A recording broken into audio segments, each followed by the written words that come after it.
Welcome to Veterans Connected, where maintenance and reliability expert and military veteran Eric Bevavino connects with fellow veterans in industry during each episode, where they exchange their experiences and discuss the transition from the military to industry and the paths and resources that led them to where they are today.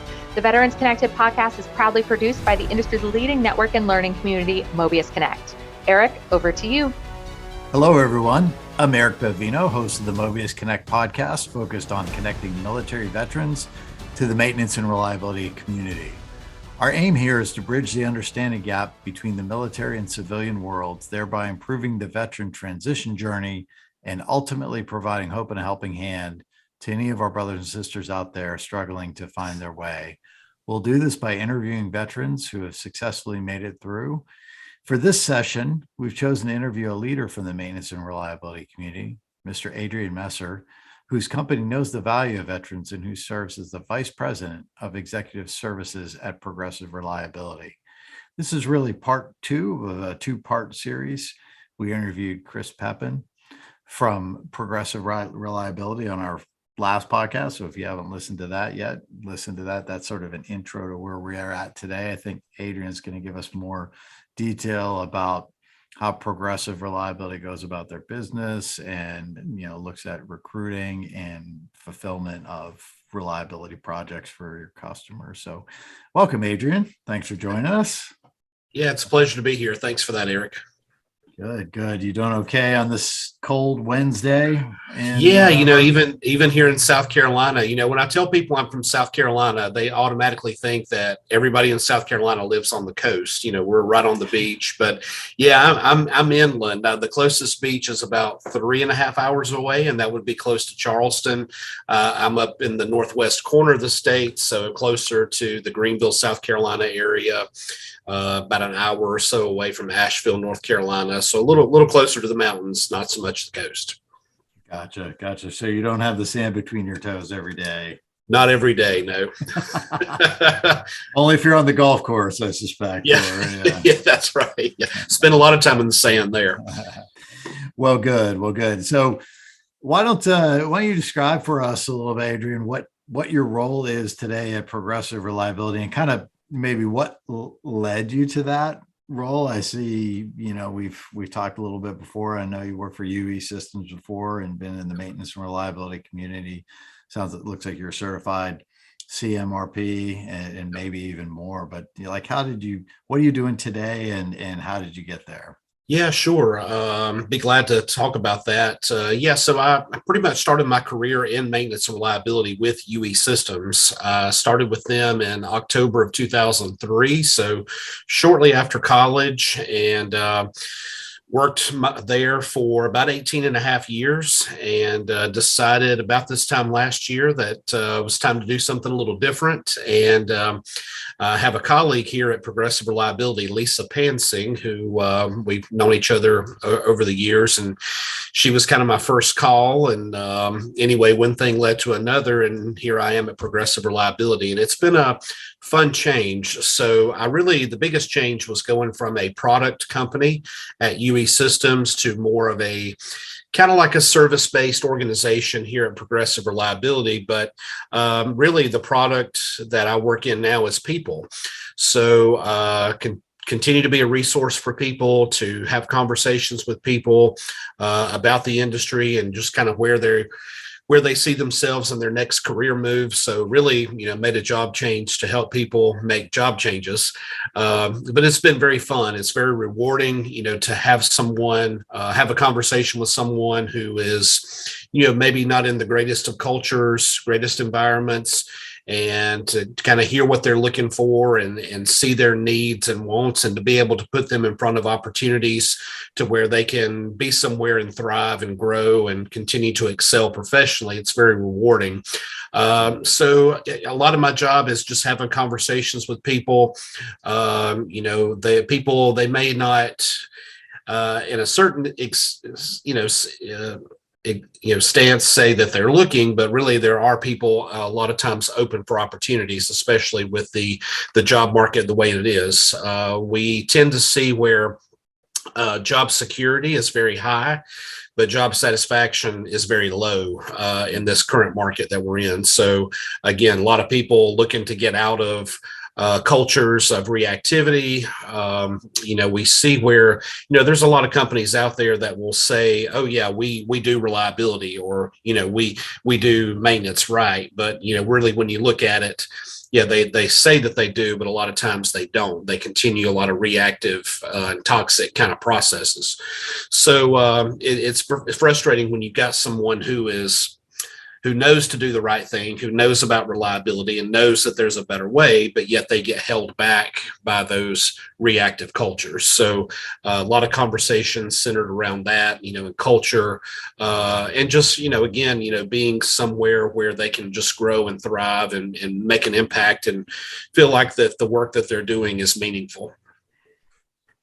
So yeah, I've spent a little bit of time in the maintenance and reliability community, most of my career in lubricants and product related sales. So I can relate to the going from products to services selling, can also relate to sort of the lip service that some companies pay to reliability. They have the shiny veneer, they've got all the gear lined up and charging and ready to go, but it hasn't gotten a scratch or a dent in it because it's not used, and just pretending to be part of the program. So do you find then that there are enough companies out there that are doing reliability the right way, that are looking for people to make a change today, that you can get them into?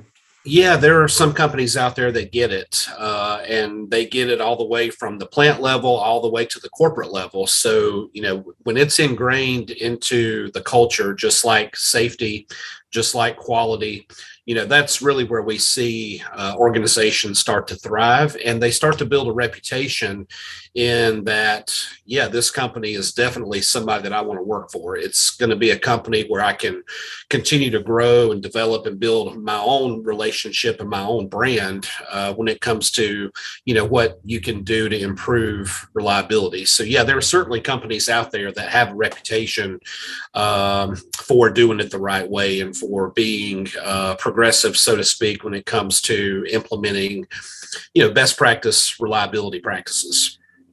Yeah, interesting. It all starts at the top, right?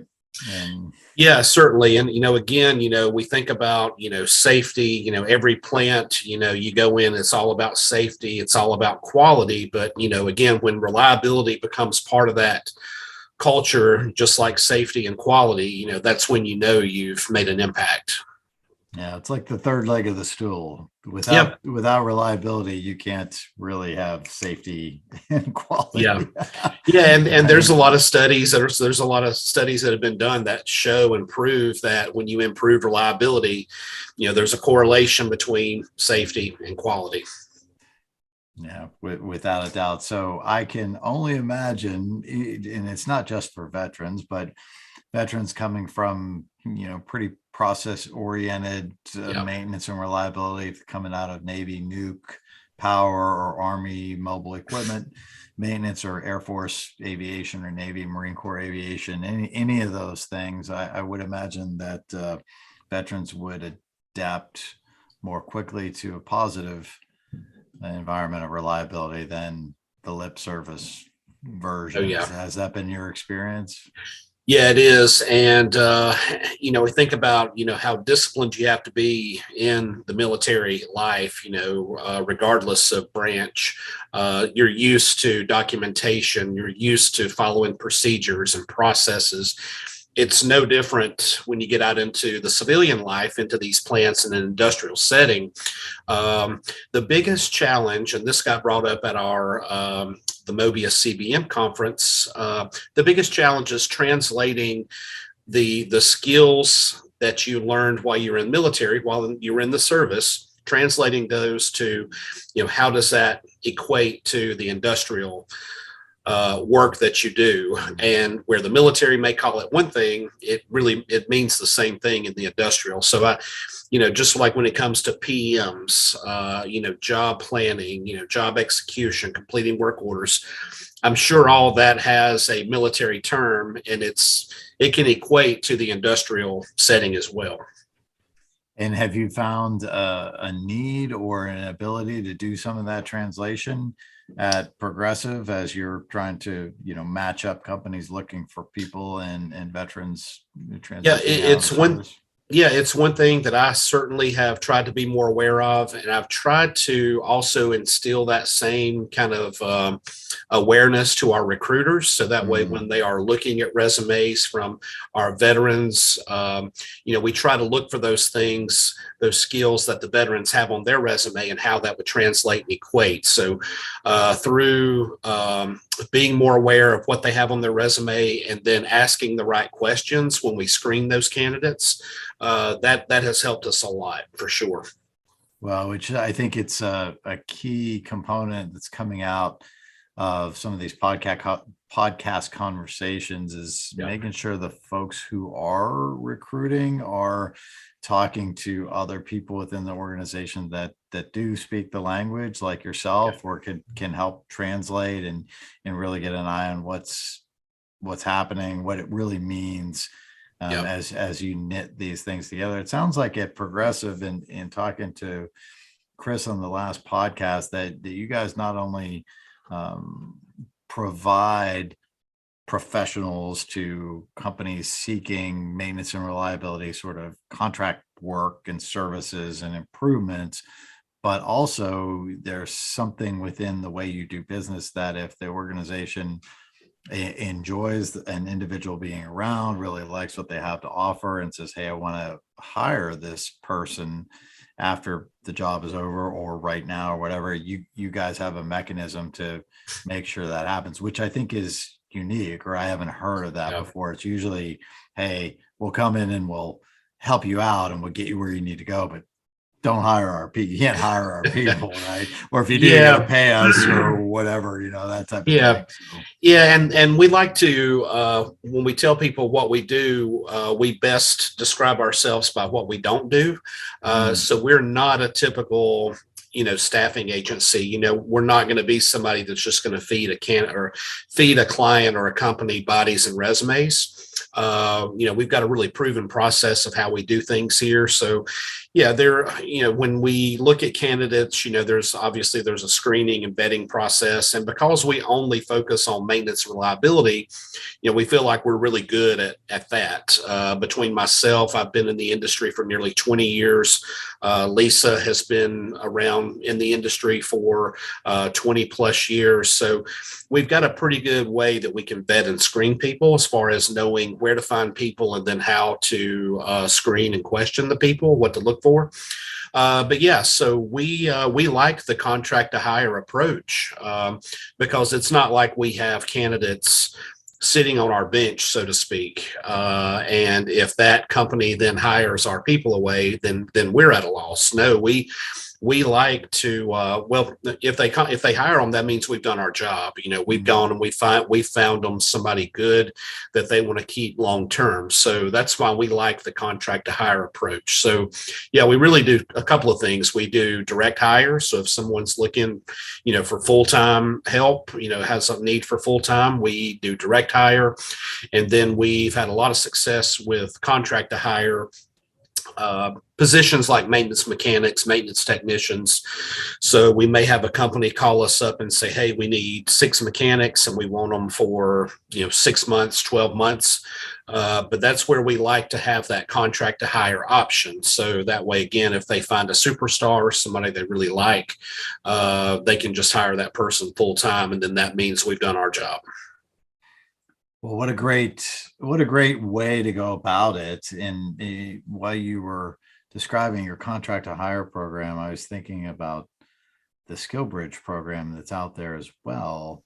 Yep. So for folks who aren't aware, I believe it's a collaboration between Department of Labor and Department of Defense to allow service members who are transitioning to work in an organization, corporation, or whatever, what have you, privately or publicly held companies for the last 6 months of their active duty service, so they can go and get paid by the Navy, the Army, the Air Force, Marines, Coast Guard, whoever, and be on, on a trial basis, right? But and if they go through progressive reliability, then they can maybe even go from that to contract to hire to get even a little bit more time. But man, I think that's cool. I mean, why wouldn't people want to do that? I don't know. I mean, I wish I was around when I was transitioning out, or if it was, I wasn't aware of it. So I think that that's a common sense approach, and you guys have enough.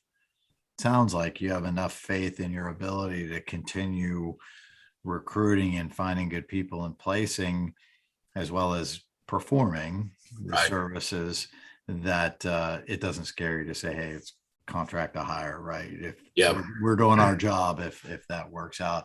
Man, what a great place for veterans to get connected to, I would think.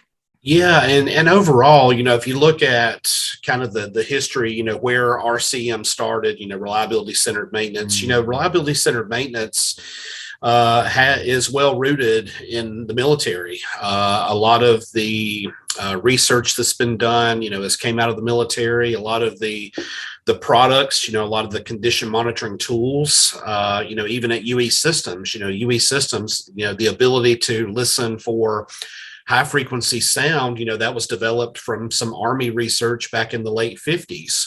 And then, of course, it was,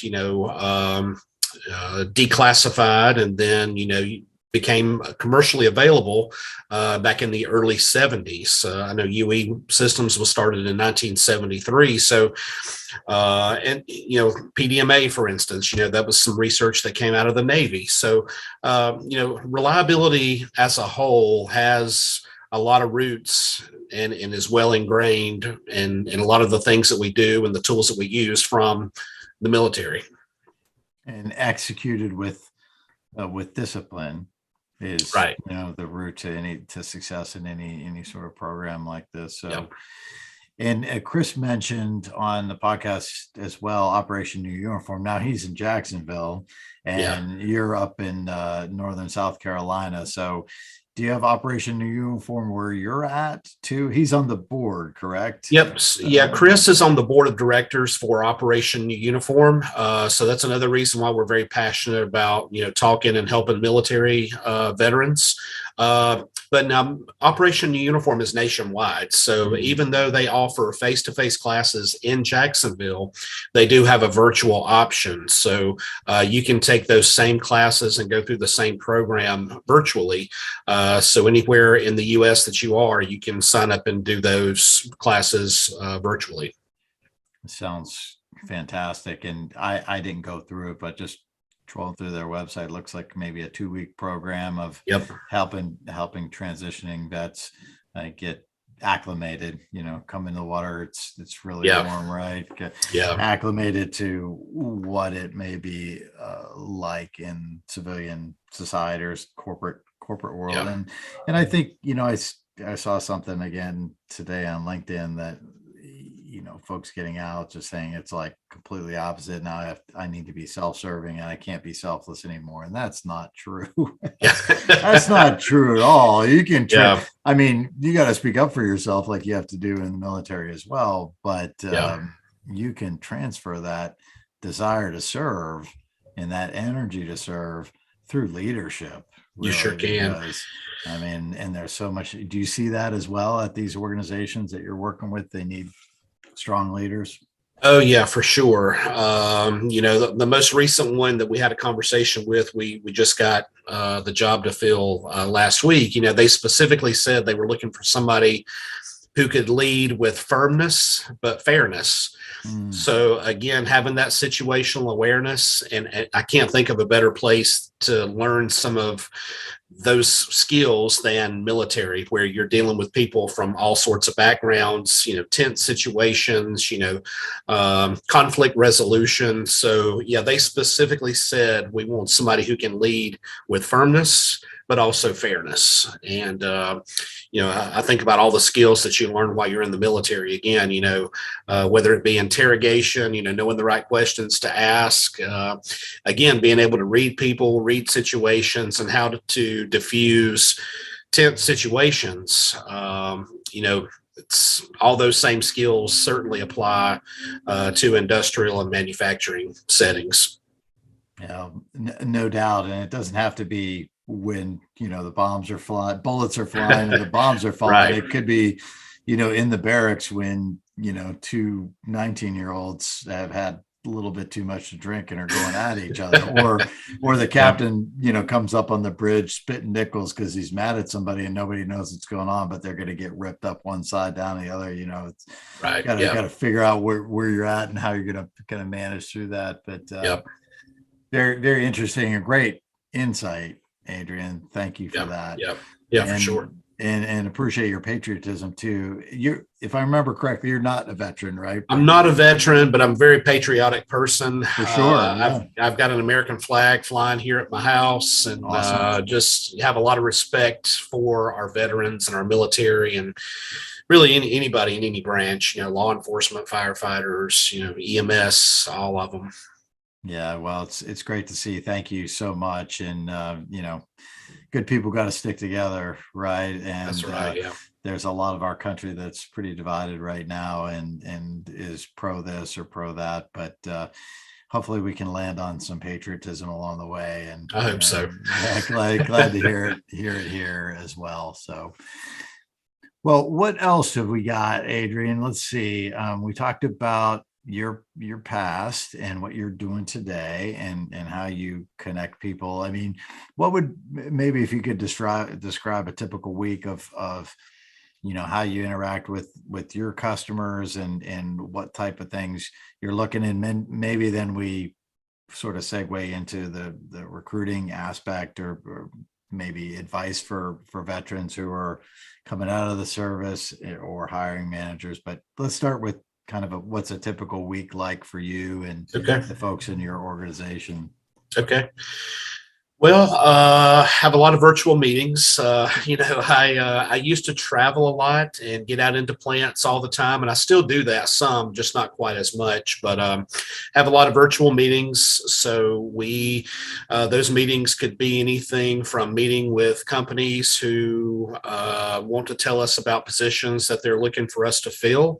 So we do what we call onboarding calls. So once we've kind of got an agreement where they're going to use our services to do the recruitment and placement for those people, we do a pretty thorough onboarding call to make sure that we've got a good job description, all the details, everything that we need for then our recruiters to go out and start the search to look for candidates. So there's a good bit of my time that's dedicated to those types of calls.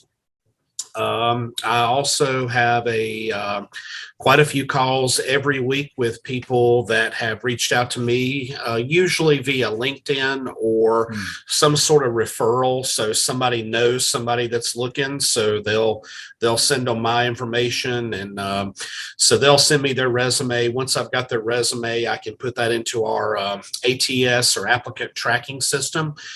So internally here at Progressive Reliability, we have our own database on how we keep track of candidates. So that way, when we get jobs to fill, the first place that our recruiters will do the search is within our own database. So we've got quite a few candidates readily available who we've already screened, looked at their resumes, so they're ready to go.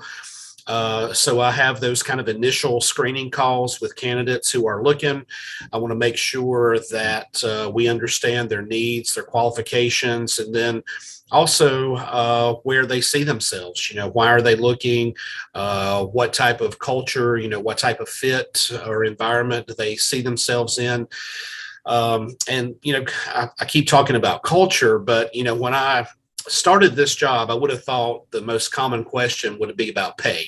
What does the job pay? What are the benefits? But after having some of these initial calls with candidates who are looking, the most common question that we got asked was, what's the culture like? So we're seeing where people are more interested in making changes, job changes for cultural and environmental reasons, as opposed to, hey, I'm just looking for something that pays more.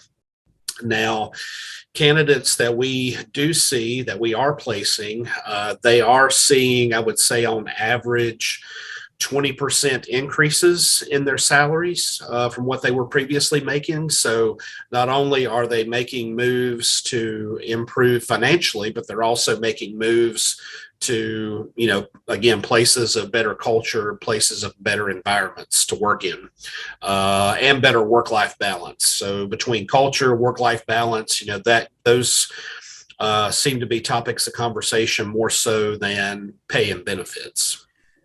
And that reminds me, thank you, Adrian. That reminds me of this this work to like temp to perm type of program, contract to permanent. I mean, if I'm coming out of the Navy, or if I've been in the Army deployed a few times, all I want is like stability. I want to, find my home, be home every night or whatever.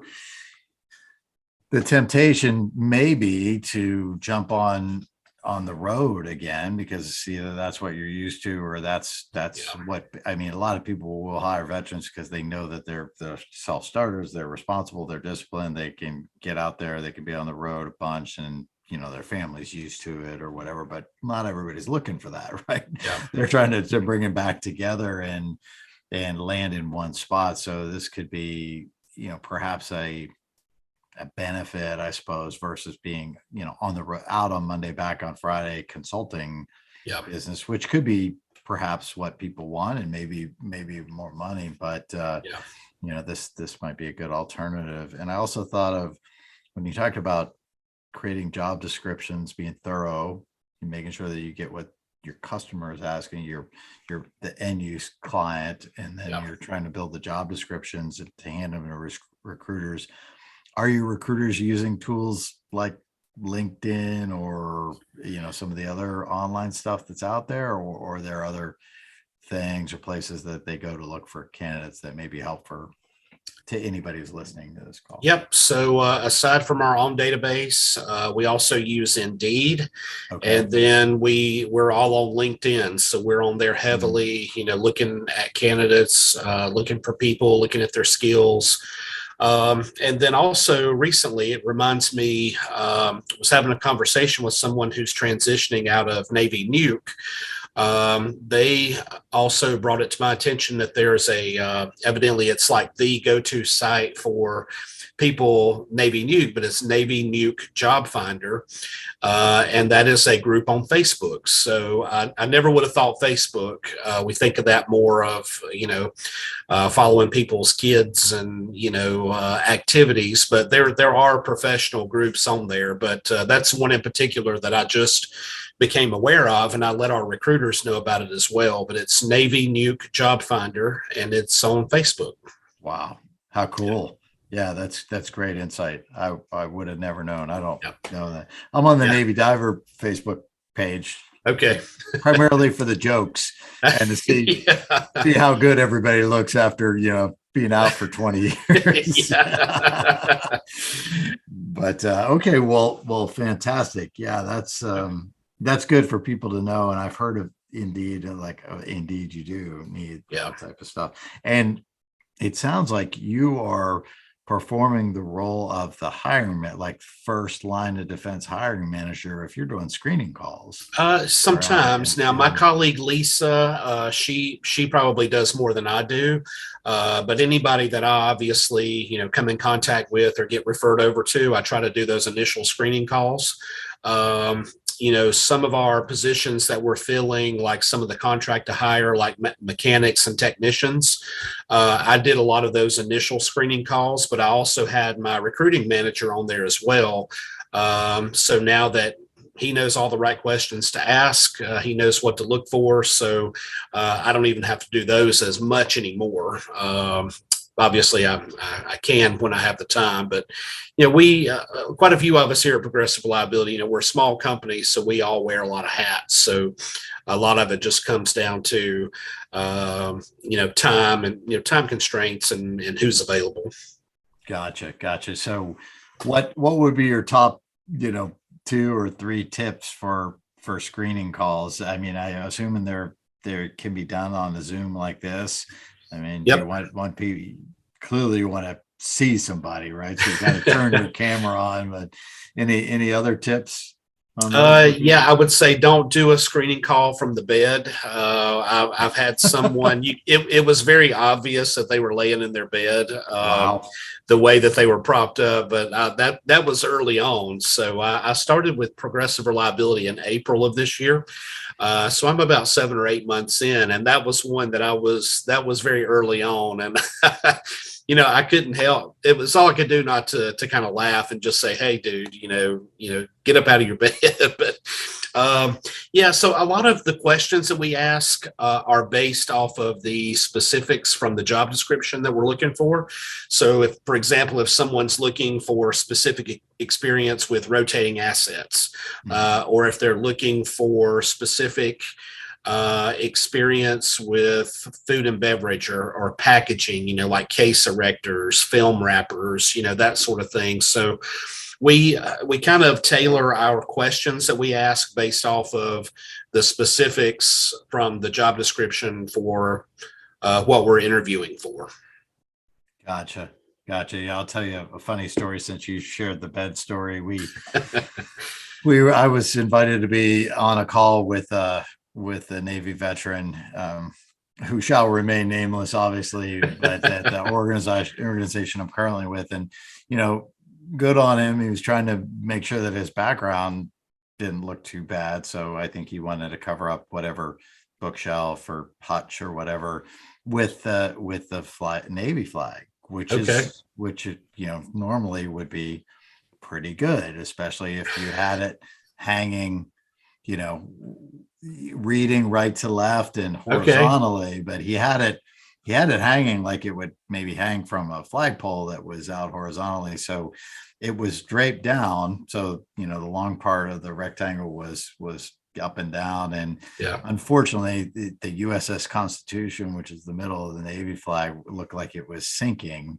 Oh, no. Instead of sailing nicely on the waves. So that was distracting for me the entire time. But once you see, it's hard to unsee that. Yeah, right, exactly. So you got to think about that a little bit. Yeah. Well, good, Adrian. Let's see. What else should we talk about? Any advice for hiring managers that have military resumes that they're screening or looking to hire more military people? Yeah, again, I would say, when you're looking at a resume from a military, someone who's transitioning right out of the military, just be aware of any of the skills that they have on their resume. If it doesn't look familiar to you, ask about those. And again, it could be something that the military calls it one thing, but yet we call it something else in industry and manufacturing. Just please be aware of that on your resumes, because they have the skills, they have the discipline, they have the knowledge. But again, the biggest challenge is just translating that over to how we would refer to it in industry and manufacturing. And I would say be conscious of time. We find that time is our biggest competitor. And again, it's just the way the job market is, even though, we hear, if you watch the news at all, we hear rumors about, continued recession, all these supply chain issues. As far as on our end, we're not really seeing any slowdown. Now we hear towards the end of the year, I would say we're probably about 70-30 right now, to where we've had 30% of people say, hey, we're just going to wait until January. We're going to wait till after the first of the year before we start hiring anyone. But the other 70% are saying, yeah, they're still sending us jobs. They're still screening candidates. So things are moving. So it's still a good market. It's still a good environment. So again, the way the job market is, if you have a good qualified candidate, and if that candidate hasn't had any kind of feedback within 24 to 48 hours, it's very likely that you'll lose that candidate because it's probably likely that they have multiple offers. So if you haven't given them timely feedback, it's very possible that you could lose that candidate. They're going to move on, take another offer. So just be aware of time. And that's what we do at Progressive Reliability.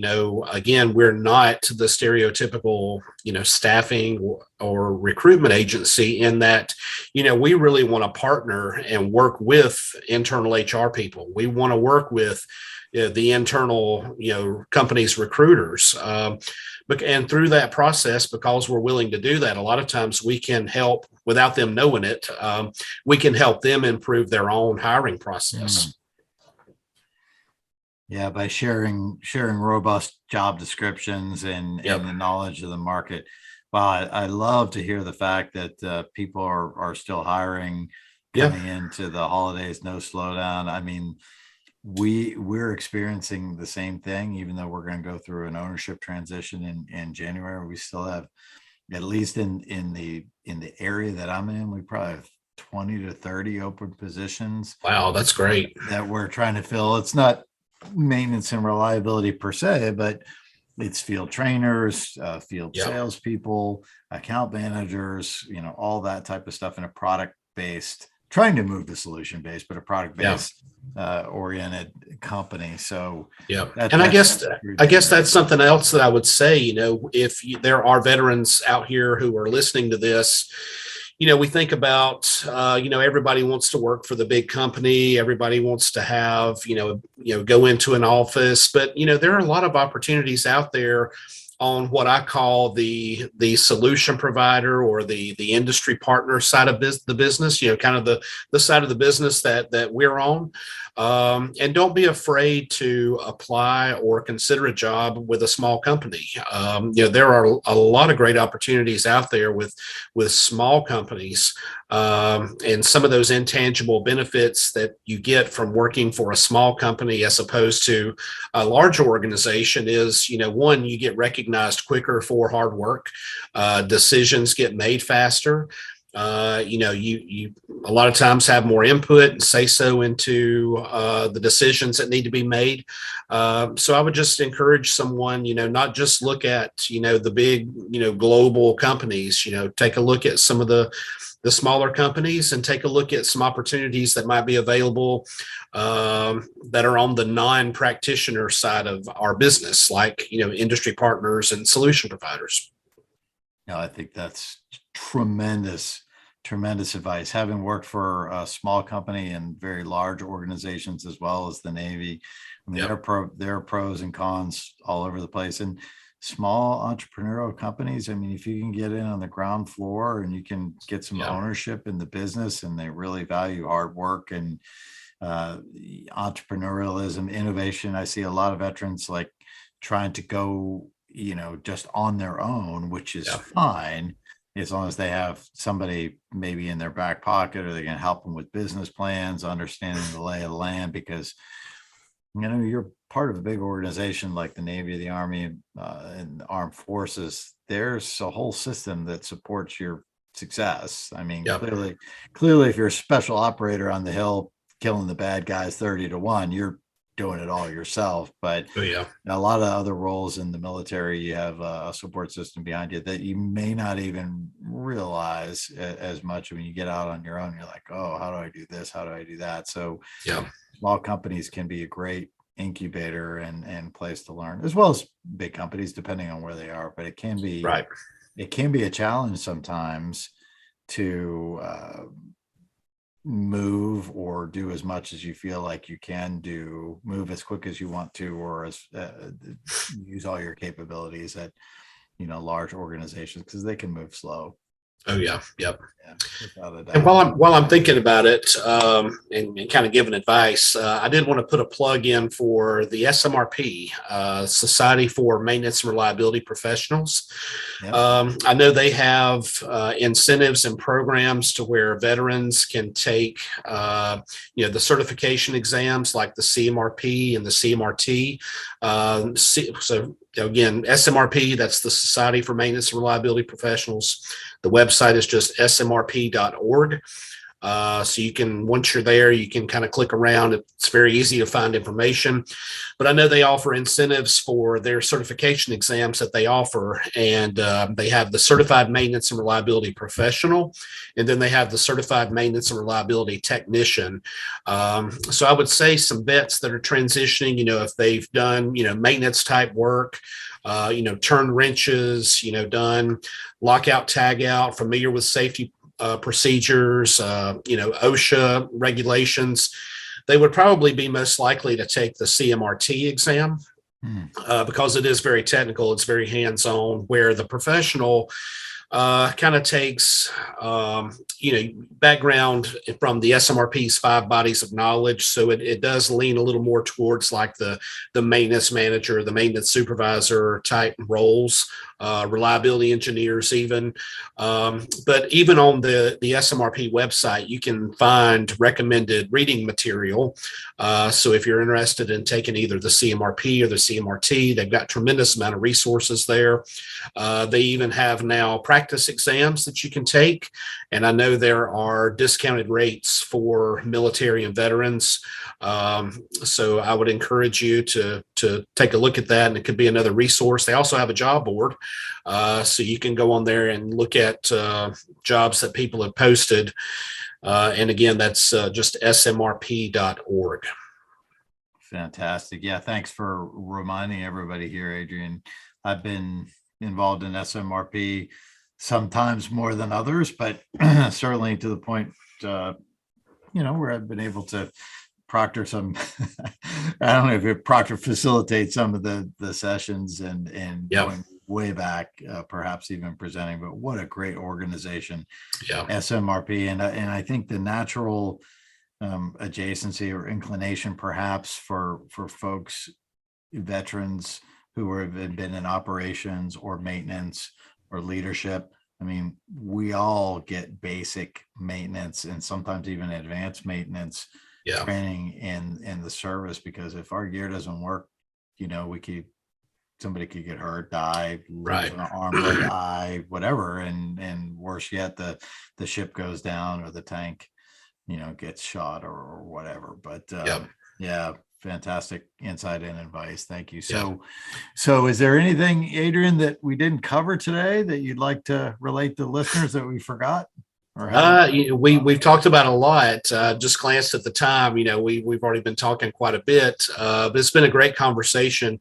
And again, I would encourage you, anybody that's listening to this. Again, a lot of what I do is just kind of career coaching, and sometimes, when people are looking to make a job change, or if they're transitioning, say military to civilian, I mean, it's a major life change. And sometimes they just need somebody to talk to, to run an idea across or to ask for advice. I'm always open to that. And again, just having someone that you can, kind of trust and listen to your challenges and kind of what you're looking for, or maybe point you in the right direction. I'm certainly all about that. So I guess that would be what I would leave the listeners with is, have a trusted advisor, someone that you could just, if nothing else, just talk and have somebody listen to you. Oh, that's great. And people can find you on LinkedIn then, Adrian? Yep, certainly on LinkedIn. Look me up. Again, it's Adrian Messer, CMRP with Progressive Reliability. My contact information's on there, and I'm sure we can share that out via the podcast. But yeah, just look me up, connect with me, and look forward to talking to you and meeting you.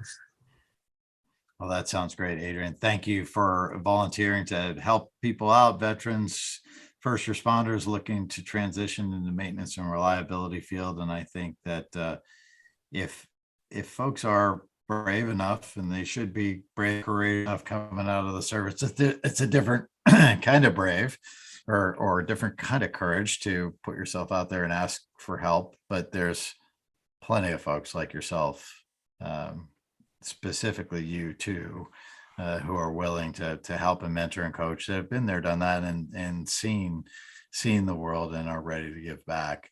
So yeah, hats off to you, buddy. I appreciate that. And I think our listeners would definitely appreciate it too. So hopefully you get a few calls, maybe I hope so. hit up on LinkedIn a couple of times, and it's not just the spammers on LinkedIn trying to get you to do something that you'd otherwise not want to do. But yeah, that's great. All right. Well, Adrian, I sincerely appreciate you taking the time to talk to me and help us on this mission. Before we close out, I'd like to remind our listeners to give us a 5-star rating if you enjoy what we've got going on here. It really help us out. So thank you, Adrian. Thanks to Mobius for providing this platform to help both transitioning vets as well as those looking to hire them in the field of maintenance and reliability. Thank you, sir. Have a great night. Thanks, Eric. Thank you for joining us for this episode of Veterans Connected. We will see you back for another episode very soon. In between, we hope to see you in the Veterans Connected community group, where you can meet Eric and fellow podcast guests and share with other industry veterans at mobiusconnect.com. And we hope to see you there.